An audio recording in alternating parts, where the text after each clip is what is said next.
Here's a quick take on forgiveness. For salvation, we have to be forgiven. But the church also teaches that to be saved, we have to forgive others. Why? Let's go to the source.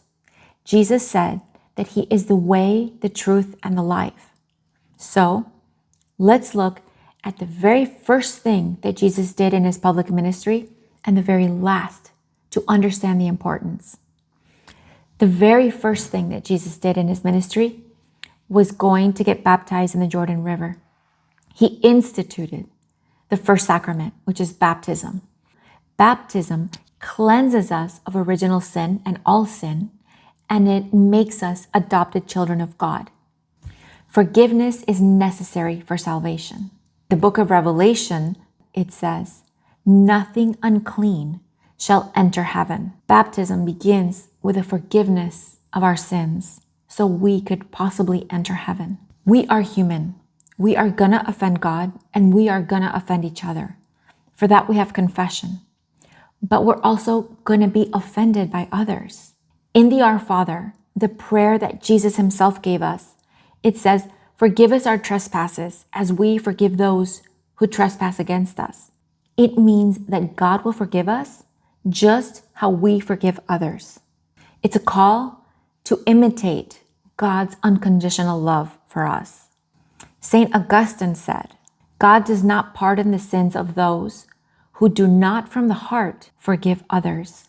So this means that our forgiveness depends on how we forgive others. This is why the church teaches, forgive everything and always.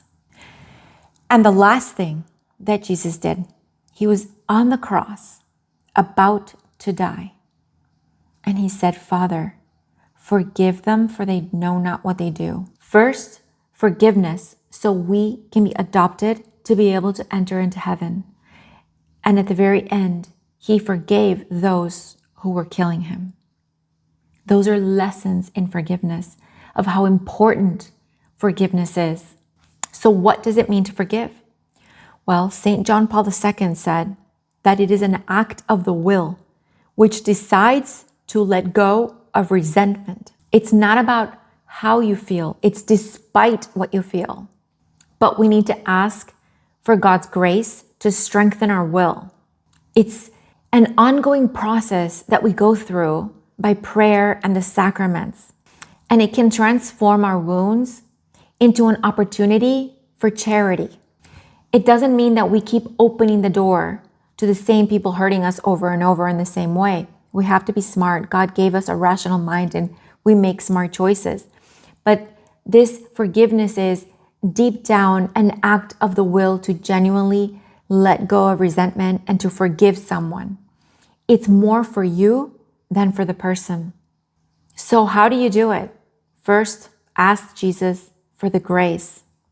Look at Jesus crucified and remember the words to the Father, forgive them, Father. If he was in that moment forgiving them, it puts our hurt in a perspective that makes it a little bit easier to forgive. Remember that every person faces a battle. It's a warfare. And maybe they might be losing the battle. Maybe that's why they're hurting you. Have mercy on them. Pray for them. Pray for them. And don't fight hate with hate. See, if somebody comes to you with hate and you respond with hate, the only thing that does is create more hate.